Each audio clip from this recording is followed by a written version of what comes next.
in the field as a whole, obviously the fact that there's no actual cure is the biggest challenge, in my opinion. I would say the thing that we need to solve in dementia is finding a disease-modifying treatment that's effective and that's actually applicable to everyone. So we've got a few drugs out there, but they are really only accessible to a few people. And so again, it's available to fewer and fewer people as we go along. I wouldn't say that the treatment side of thing is at all where we want it to be. And so then we come into the prevention side of the picture, right? And so how do we effectively prevent a disease before we can identify who's going to get it?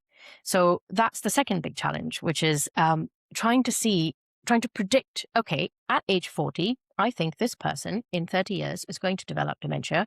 So we're going to start targeted prevention strategies now. But then the question is, we don't know for sure they're going to get dementia when they get older. And none of these risk factors are causative. They're just associative. And again, we have that chicken or egg situation. And so it's really hard to have targeted prevention as well. You don't see yourself represented in this career very much. You don't see yourself represented in senior positions in this career very much. There's always a stress of like, if I lose my job, I don't just lose my job, I will lose my entire life in this country, the relationships I've built, the family I've built, and so on. And so that sort of invisible burden that you carry that's tied to your intersectional identity, that is a thing that I wish someone had just talked a little bit more about. And I would have loved to hear more stories about that kind of journey when I was coming up as a young academic. Hello and welcome to Meet the Medicine Makers. I'm Menashe, an early career drug discovery scientist, and this podcast shares real stories from the people behind how medicines are made, from early research through to real-world impact. Today, I'm joined by Dr. Sana Suri, Principal Investigator of the Oxford's Heart and Brain Group, and whose research focuses on the heart and brain link. Much of Sana's work asks the important question: can we identify changes that lead to dementia before symptoms ever appear, and ultimately help prevent the disease rather than simply treat it? Sana is also passionate about public engagement, so we'll also discuss the importance of communicating science beyond academia and the role researchers play in shaping both policy and public understanding. Sana, thank you so much for joining me. Hi, Menashe. Thank you so much for having me today. It's a pleasure to be on your podcast. Lovely to meet you. It's lovely to meet you too. Well, I've already met you, but to start, how did you first become interested in dementia research? Oh, well, I mean, that's way back in the day. So I was an undergrad student in Singapore at the National University of Singapore, and I think I held a brain for the very first time. And that sort of cemented my interest in neuroscience. I knew for sure I had to do something related to the brain, after that little lab practical session. And then I went into animal research. So I studied rodent models of Parkinson's disease for a very long time.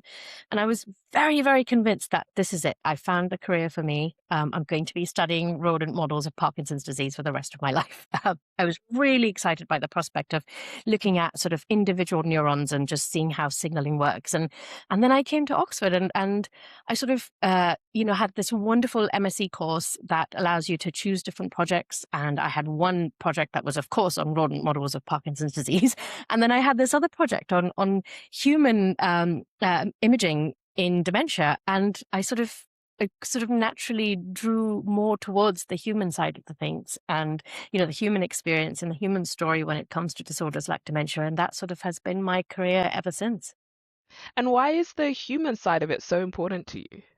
So I think I'm naturally a people person. Like hearing people's stories, hearing people's life experiences really informs my own career in many ways. I think, going from a very specific rodent model into studying human imaging scans, into becoming a quantitative researcher, into epidemiology, I'm now bringing myself back to the stories of it all. So I've now gone more into qualitative research, and I'm actually learning from people about their life experiences, about their stories of being immigrants in the UK and how that affects their brain health, mental health, physical health. And so, the sort of life story aspect of it is just a really, really exciting part for me. And I mentioned that you are the principal investigator of the Oxford Brain and Health Group. For someone who isn't familiar with your work, could you describe what your research is and what your group's sort of interests are. Yeah, so I lead the heart and brain group. And my sort of main interest is really in trying to understand how heart health affects brain health. So, what are the pathways going from health of your heart through up to the brain? So, really looking at the health of the large blood vessels, the carotid arteries, the aorta, how the way in which those vessels age over time, how their structure changes, how their flexibility changes. Whether that can affect the way blood flows to the brain, and then how that blood flow within the brain can affect the health of the neurons. So really getting down into that mechanistic pathway. But the bigger picture really is we know that there is a lot of overlap in what affects heart disease and what affects diseases like dementia. So we know that things like high blood pressure, high cholesterol, type 2 diabetes, low physical activity, smoking, social isolation, all of these things we know are risk factors for heart disease. And we've accepted that and known that for a long time. But we only recently are we sort of shedding light on the fact that these are also factors that affect dementia. And so why is it that there's this link between heart disease and brain disease? And so that's the sort of real goal that the group is trying to answer. Yeah, and I mean, one of the phrases that comes up in your work is what's good for the heart Yeah, is good for the brain. absolutely. And what does that phrase mean for people today? So it's an interesting phrase. So we do now. I think when I started out going into setting up my heart and brain group, that was still a new buzzword phrase. Like everyone was excited about it. Now everyone sort of just says it as a it's a thing we all know and accept. However, when you go out into the community and you actually talk to people, the awareness of that link is still low. So I think within the scientific community, we have formed that association really well. But out there, people still view brain disorders, mental health conditions, and conditions like dementia um, in sort of not in the more tangible physical sense that we do with heart disease. So that link between what's good for the heart and what's good for the brain is really a message that we want to try and get out as much as possible. So by that I mean, it's never too late to start taking care of the risk factors that affect your heart health and brain health. So never too late to start exercise. Switch to healthier diets. Have more sort of social stimulation, cognitive stimulation, all of these things. But I I view these list of risk factors that, we try and get out messages into the community about. I view them through a sort of slightly skeptical lens. Why skeptical? Well, because I believe that universal prevention policies are great at helping a privileged few people in society. However, the people that actually need to benefit most from these preventative policies, the people that really could do with the most help, are not the people who are going to be able to go out and get access to a gym, or are not the people who are going to go out and be able to just switch to healthier diets because we've told them to. And I think that sort of more targeted prevention policy is perhaps an area that I would like to go more into. Really understanding the needs of the communities that bear the greatest burden of disease, and then catering our prevention policies to those communities. So telling a person who works shift jobs, taking care of several children, hey, why don't you just exercise more, stop smoking, stop drinking, and switch to super healthy diets for you and your entire family when that costs a lot more money. That's just not an effective prevention policy, in my opinion. And so, really going out into a targeted approach is why I sort of view those list of risk factors as with some level of skepticism. And then it's hard. If you want to eat healthy, there is a price to it. Mhm. And only a very small percentage, even if you can afford it, is sometimes hard to even find the healthier alternatives. Completely, completely. And I mean, when you think about the heart and brain link, what surprised you throughout your career studying this most about that relationship? It's interesting. So I would say that, when I started out, I thought, oh, okay, I'm looking beyond the brain to understand the brain. That's exciting. I'm looking at another organ. Maybe the other organ will have some sort of answers to this, what's going on in the brain.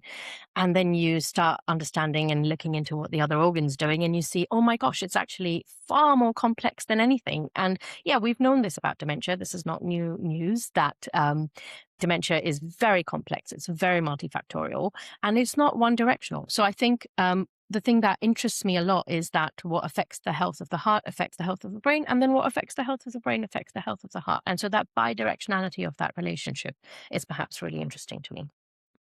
And I mean, from a personal sort of interest point, I know a lot about what affects the heart, affects the brain, but what about the brain could affect the heart? Well, I mean, so in Alzheimer's disease and dementia, one of the things from an epidemiological standpoint that we struggle with a lot is something called reverse causation. So because with a disease like Alzheimer's, we study risk factors and not really causative factors. We don't know whether the disease is causing the risk factors or the symptoms, or the symptoms are causing the disease, sort of which comes first. And so it is entirely possible that some of the things in the field as a whole, obviously the fact that there's no actual cure is the biggest challenge, in my opinion. I would say the thing that we need to solve in dementia is finding a disease-modifying treatment that's effective and that's actually applicable to everyone. So we've got a few drugs out there, but they are really only accessible to a few people. And so again, it's available to fewer and fewer people as we go along. I wouldn't say that the treatment side of thing is at all where we want it to be. And so then we come into the prevention side of the picture, right? And so how do we effectively prevent a disease before we can identify who's going to get it? So that's the second big challenge, which is trying to predict, okay, at age 40, I think this person in 30 years is going to develop dementia. So we're going to start targeted prevention strategies now. But then the question is, we don't know for sure they're going to get dementia when they get older. And none of these risk factors are causative. They're just associated. And again, we have that chicken or egg situation.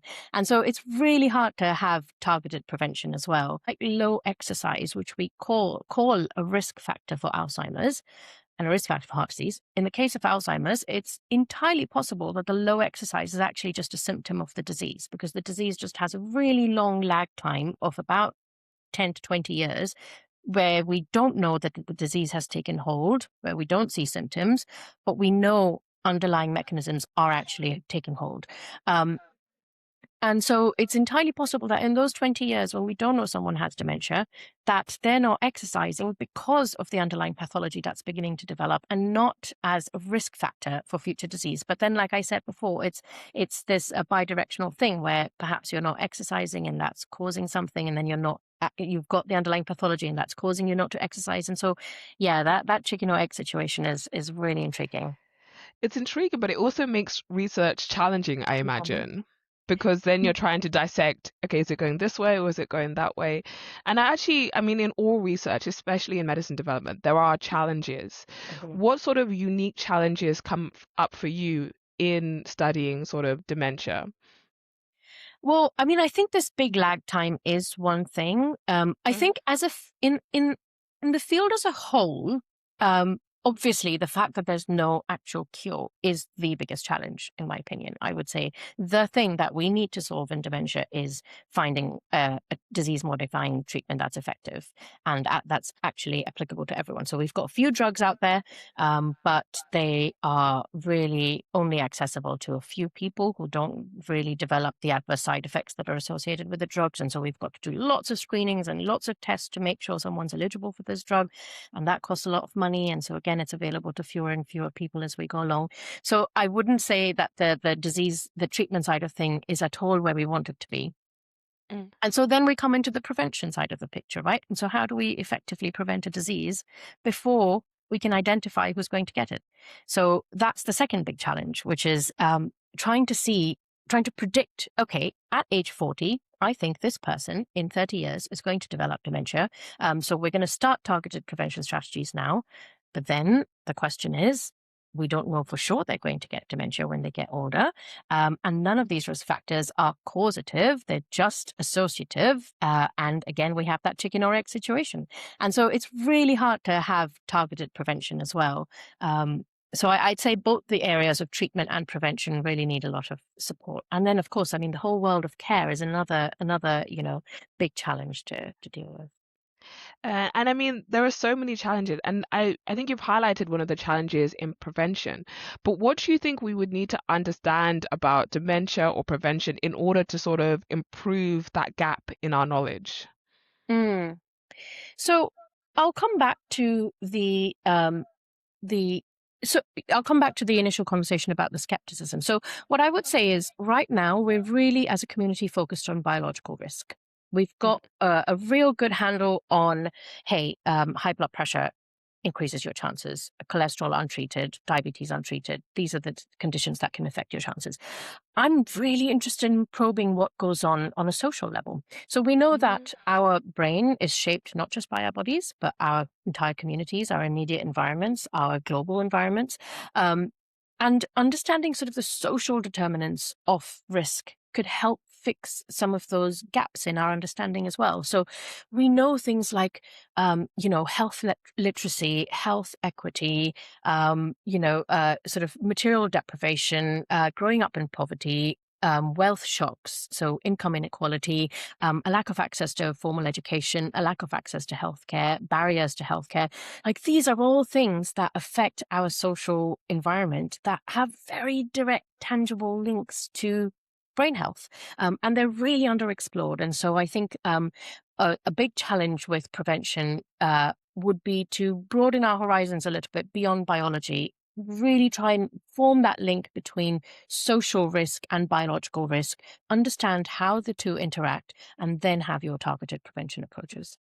Yeah, because I think a lot of research, when you go to talks, it's like, okay, we're working on this pathway, we're studying this protein, this is a potential drug.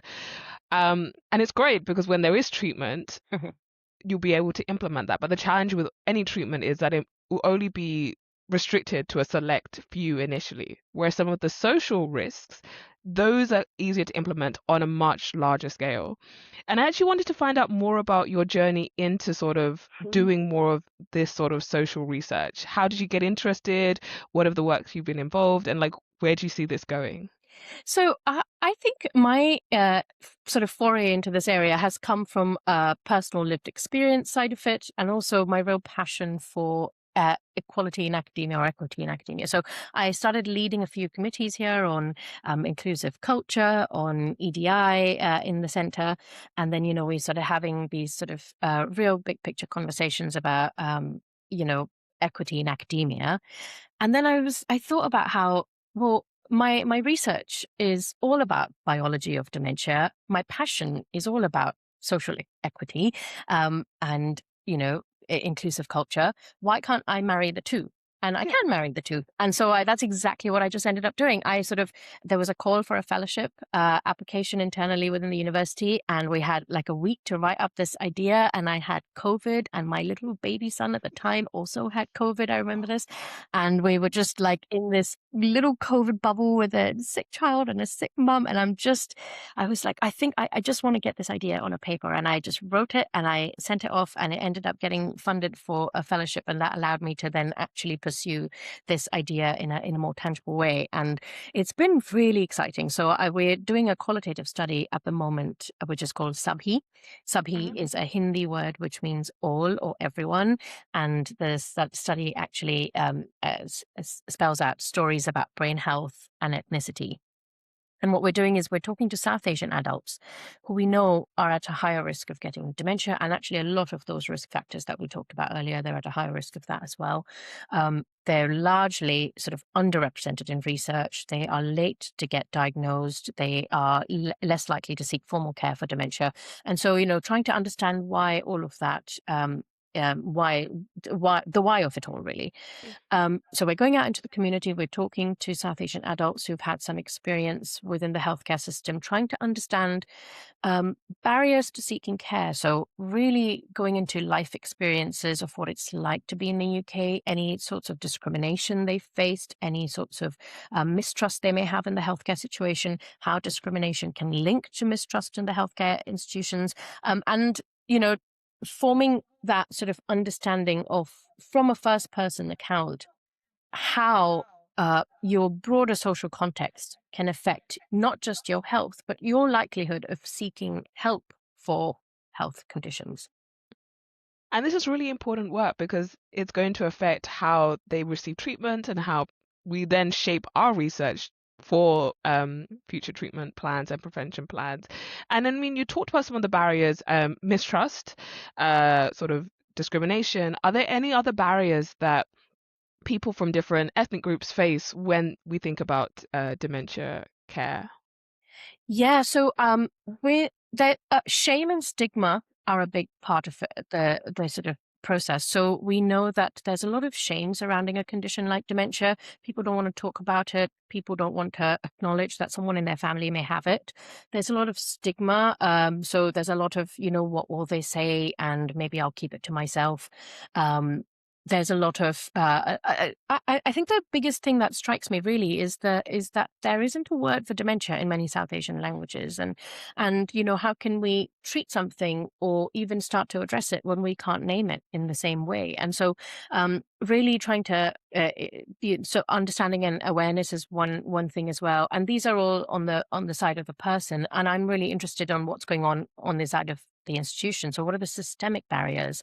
How do things like health literacy is a big interest for me as well. How can we improve health literacy? How can we reduce barriers to seeking care? How can we improve trust in healthcare institutions where that trust has been broken?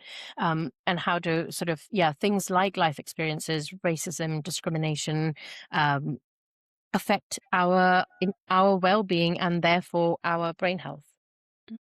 And I mean, you've covered a lot of different things, but I wanted to go back to sort of the mistrust and engaging with research. As someone from an ethnic minority group, I know the mistrust with science institution. It was I don't know if it was the same for South Asian communities, but Mhm. during the pandemic, the amount of misinformation I was seeing on WhatsApp was very rampant. Mhm. So when we look to the future, because we do need everyone to be part of research. Everyone should be receiving the treatments, and everyone should be part of the conversation about how we shape research, either whether it's prevention or treatment.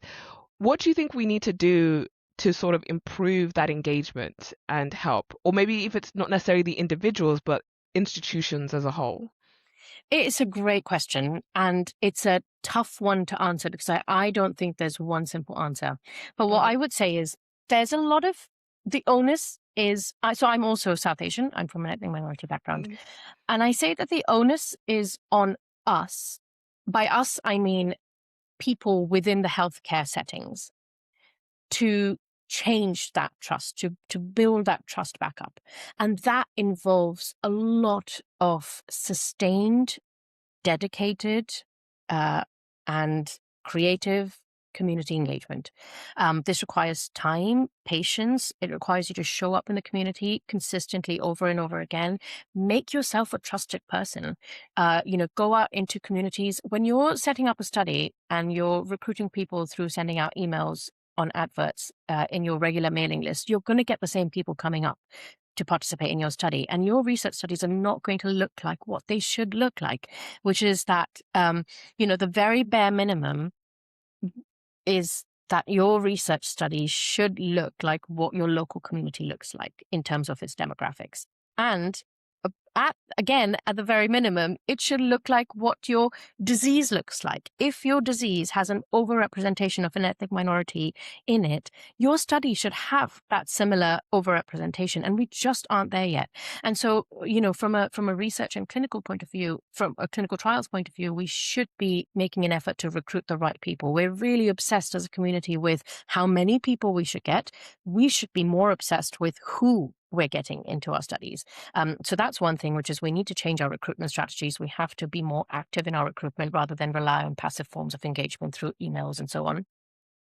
Um, and then the other thing is sort of just going, you know, trusting the community leaders. So community leaders are a big part of, they already have the trust of the community. They have their platforms, they have their networks. Go out to the leaders in the community, and that may be at faith-based settings, that may be in local community centers. It may be anywhere. You have to sort of figure that out for yourself. Find them, talk to them, get them on board, have their ideas shape your research questions as well. They will know the needs of the community better than anyone else will. And so that would be my two things, which is really go out there and talk to the right people when you're going out there. And like it's very evident that you're very passionate about this sphere, but for some people, can be very fixed on the science. But in your opinion, why is it important for researchers to engage beyond the lab and sort of take part in some of these initiatives? So I would say that, some people who just are really into the science, that's great. We need that as We well. do need And we that. definitely need the people. And, and I'm sort of partway with one foot really in the passionate sort of science space and one foot in the really sort of public engagement space. And I think, and we need some of that as well. We need more of that as well. We need people who are making sure that the work that we're doing is being accurately portrayed out in the community. So, like you say, there was a lot of misinformation and a lot of mistrust, and that's where we as the people who are actually doing the work can go out and say, hey, this is actually what we found. So, accuracy is a big part of why I think science communication is important. Building community is another big part of it, and then the other thing is, like, I think a lot of us are funded by people's taxes. Yeah. They're going all through donations to charity. That's how a lot of us are funded. That's how I'm funded. Yeah, exactly. And I think there's a little bit of I view it as a almost, not duty may not be the right word, but kind of like a giving it back, to the community by saying, hey, like, you guys have unknowingly or knowingly funded this research. Let me tell you about it. Let me tell you what we did. And so that's part of it. I've also done a bit of going into Parliament, and that's been really exciting. So I've gone into the House of Lords to inform a healthy aging policy that they had a few years ago. And that was a really exciting experience as well, engaging with policymakers, really different from engaging with the public, really different from engaging with scientific audiences, and sort of really building that sort of wider communication audience is always a fun challenge for me. And for someone who's sort of interested in this area, whether it's the research side or doing the sort of communicating for policy or for public engagement, what are the skills do you think are necessary to be good as a researcher, and then the skills necessary to be good as sort of a public science health advocate? Yeah, I would say the number one thing you need is passion and enthusiasm. Like, I think that is the driving force behind you being a great scientist and behind you being a good communicator as well. Like, if you love what you do, you could try and convince a room of people to love it as much as you do, at least for the 10 minutes that you've been allocated to speak about it, And so the passion and the enthusiasm is one. And then there are the harder skills, like the ones where the confidence that comes from doing it more and more, the ability to really break down complex topics into really simple take-home messages. I view it as a fun challenge every time I'm given that task. And telling a story. I like to weave my science into a story. I like to, when I give a scientific talk even, I like for it to have a start, a middle, and an end. I like for it to have a bit of a funny moment, a bit of a light moment when I feel like, okay, at this point, at the 7-minute mark, people are going to be falling asleep. I need to wake them up. And this is what I'll do here. I'll shift this. And so I have a sort of, I approach it almost like writing a story, giving a talk. I view them quite similarly. And so, I would say, as a student, when I was a PhD student, I was almost certain that I was going to go into science communication as a career. So I started a blog. I did a lot of scientific writing for The Conversation and other blogs. I did a lot of public engagement during my PhD. And then eventually I, thought, oh, well, actually, I can do both if I'm a scientist. I don't have to pick just the research or just the communication. I can actually do both. And so that has sort of been a real passion of mine. So we're coming towards the end of the episode. So I've just got a few last questions. Looking ahead, let's say 10, 20, 50 years, what gives you the most optimism about the future of dementia research, specifically your work in prevention? That's a great question. So in the space of prevention, I would say I get the most hope from the integration of science with policy and one informing the other. I went to a talk last year by the Oxfordshire Public Health Director of Oxfordshire, and it was a brilliant talk. And they had this fantastic report that they had just developed called Some People Are More Equal Than Others, which is about Oxford healthcare. And they had really focused a lot on the science of it all, but also the social side of it all. And I think the approach of really marrying the biology and our understanding of the science of dementia with the understanding from a policy perspective of the social determinants of dementia. I think bringing those two together, we're seeing more conversation around that already from a charity perspective, from a research perspective. Like people are really interested in it. And I think that is the space that I would be really excited to see develop and grow over the next 10 years. And it'll be exciting to see because I'm also in dementia, and Mhm. one of the things that I'm working on is vascular dementia. So I'm always very passionate and interested to find out more about that space. Mhm. And if we look at your career and the things that you've gone through, is there anything you wish someone had told you when you were getting into research or sort of going further along in your career? Wow, that's a great question. So I am from India originally, and then I lived in Hmm. Singapore, and then I came to the UK. So I've lived around a little bit. And things that people do tell you are like, oh, it's unstable. That grants are tough to get. It's going to be up and down, and so those are all things I sort of kind of knew going into it. Um, the thing I didn't really know was that until I experienced it myself was um, the that it can feel lonely at times being the only woman of color or the only immigrant woman of color in a room often, which happens often to me. And when in the year that I applied for associate professorship, there was the Higher Education Statistics Agency in the UK, they release a lot of information about the demographics of UK senior academics. And in that year, there was something like 28,000 senior academics in the UK. And when only a third of them were women, sort of less than 8% were non-EU immigrants. There was all these statistics about it. And as I myself then was a 33-year-old South Asian immigrant woman, I sort of always found myself on the wrong side of those odds with, very access to just a very tiny little slice of the pie, no matter how you looked at those stats. And so I found that there are these invisible stresses that no one really talks about, which are tied to your identity as an academic. You don't see yourself represented in this career very much. You don't see yourself represented in senior positions in this career very much. There's always a stress of like, if I lose my job, I don't just lose my job, I will lose my entire life in this country, the relationships I've built, the family I've built, and so on. And so that sort of invisible burden that you carry that's tied to your intersectional identity, that is a thing that I wish someone had just talked a little bit more about. And I would have loved to hear more stories about that kind of journey when I was coming up as a young academic. And it's lonely, but weirdly enough, I'm finding that even though it's like a lonely experience, there's a lot of lonely people who also feel that, but then no one is talking and no one highlights it. So it makes you seem like you're the only person going through that journey. Completely. And things are changing. Like I would say now is very different from 10 years ago when I was coming up as a PhD student. So that we're definitely moving in the right direction. But like you say, more stories shared. Like it comes down to what we talked about in the start of this conversation, which is just share stories and Yeah. let people know that they're not alone in this journey. And you'll find that there's a lot of people who have maybe not the same, but similar stories. Completely. I always like to end the episode by highlighting the guest. So, is there anything you're currently working on that you would like to highlight or share? And where can people go to find out more about you and the work that you're doing?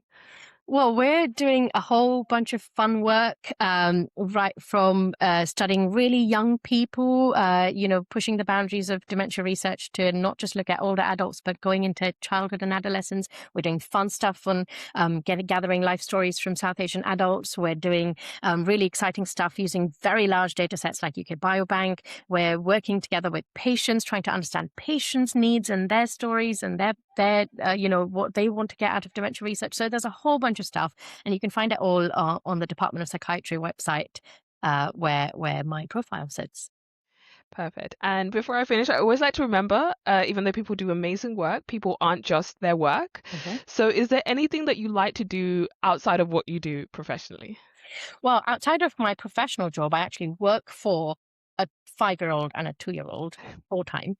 I'm employed by them without any pay, and so yeah, I mean, my kids are my life outside of my work. I just try and have a really dedicated work-life balance so that I am off work on the weekends. I'm off work in the evenings. I get time with them. That's a big part of my sort of priority when I come to work is that my work is my day.